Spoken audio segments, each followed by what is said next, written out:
Imagine you choose your character, your parents, and pull out the right support card deck, and then you click the start button.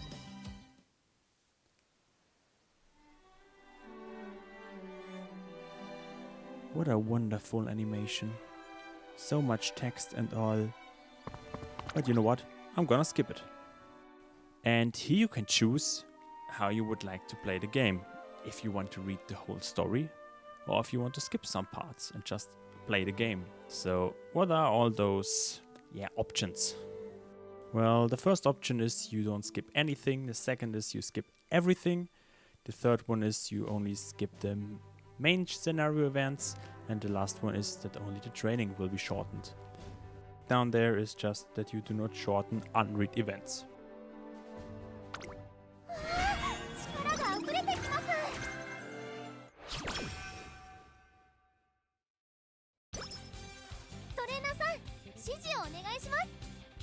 Get greeted by the character you chose. For me it's Special Week. And she wants to start training.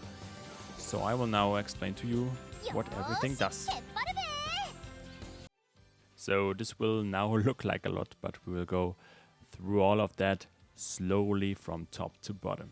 So on the top you can see there is a small eye that shows you information on how to play the game. You can just click on it and it will pop up for you. Under that you can see the current year you're in, and under that there is the days until the next race, so you will always know when the next race will appear for you, so you can prepare for it. And under that it's the fan title. The fan title gets calculated by how many fans you have.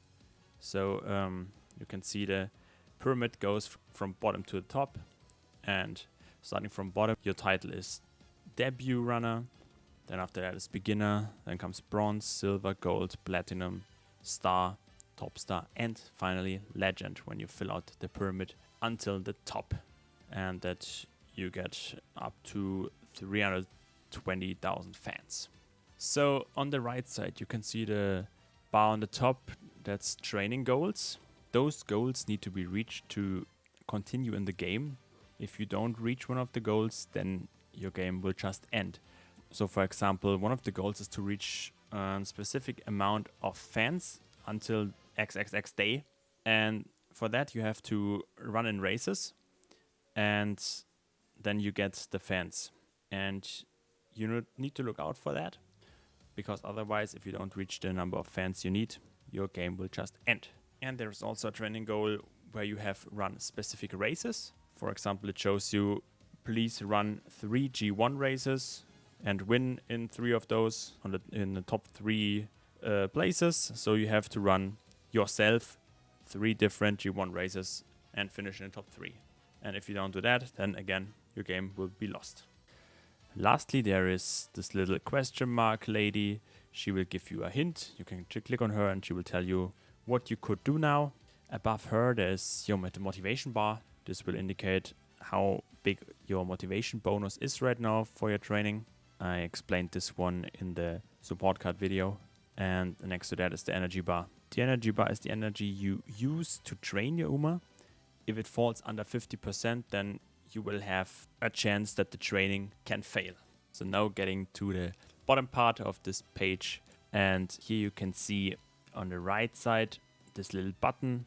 When you click on that, it will show you the detailed information about your Uma, including the status effects you can get, negative and the positive ones. Under that you can see the long bar I made. That's the stat descriptions, just what it is, speed, stamina, power, whatever. And under that there is the stats. The first number is the stat you have right now, and the number under that is the stat cap, so the max stat you can get.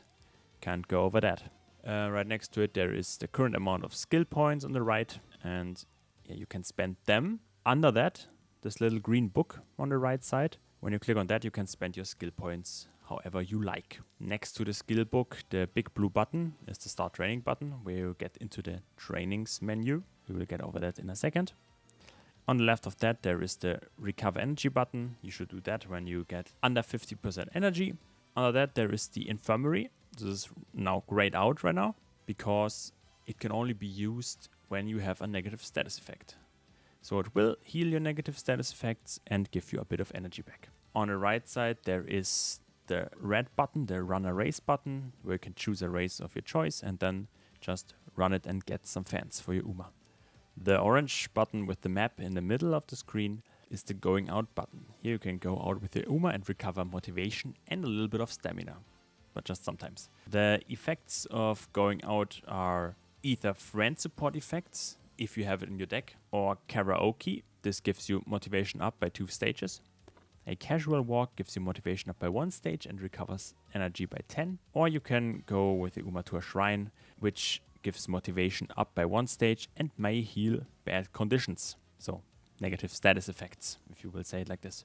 And yeah, this effect is totally random, except for the friend support effect. You can choose that whenever you like. But yeah, if you get karaoke, casual walk or shrine, this is totally up to RNG. And now on the bottom left to right, there's a skip button where you can just skip all the animations. And there's the shorten events button where the events will just be shortened. That's basically the one option you chose in the beginning of the race. Next to that on the right, there is the log, which shows you the text of the story, what happened, and shows you which stat upgrades you got, which events you got, and yeah, just everything that happened.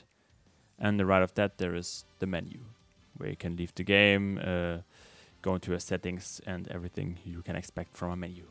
Well, now we get to the trainings menu. This is also a bit much, but we'll get through it. So on the top, there is the energy bar, as I told you before. And you can see the chosen stat you want to train. On the bottom left is speed training right now. And this will drain the energy amount that is obviously gone right now on the top. And when you click on speed training, this will just go down, of course. So on the right side, on the top, you can see the head of Guitars in Black right now. That's a support card that I took with me in the run. And yeah, she will randomly appear on any of the stats and gives you bonuses when she's training with you. So she can also appear on Wisdom, for example, and will give you also a stat on there. The bar under the Uma indicates how far the friendship is and will unlock friendship training when filled out to max. Friendship training looks like this. It's a little rainbow circle around the chosen stat and yeah, will give you massive bonuses. Now we get to the stats you're training. From left to right, there is speed training, which trains speed and power. Then there is stamina training, which trains stamina and guts. Power training, which trains power and stamina. Guts training, which trains guts, power and speed. And wisdom training, which trains wisdom and speed. And every one of those trainings also give you a little bit of skill points. The chosen stat right now is speed, as you can see. And on top of that, there is the training failure rate. This can go from 0 to 100, and 100% means you 100% fail the training, and 0 means you have no chance to fail it. You will 100% master the training right now. So look out for the failure rate. The failure rate will only go up the lower the energy bar is. So under 50% will start to go up by 1% to 100%. And you can see on top there is a little number. The plus 13, for example, on speed. This is just how high the speed will go up when you train this stat. Also, there are levels under each stat. Those levels will go up the more you train the specific stat. And yeah, the stat increase will just go up by every level. The max is level 5. And lastly, there can always appear a little red exclamation mark. This will give you a skill hint. I explained skill hints in my support card video, so you can watch there what a skill hint is. But as a short explanation, a skill hint will give you skills or stats and can upgrade the skill level, which will just lower the cost of a skill. So yeah, this video will end now. There will be a part 2 where I explain more of the race mechanics. This video was just about all the buttons you can press technically. And in the next video, we will go more in depth into a race and explain what awaits you and what will happen. Thank you all for watching. I hope I could have helped you a lot with this video. And if so, please don't forget to subscribe and leave a like. Thank you everyone for watching, and bye bye.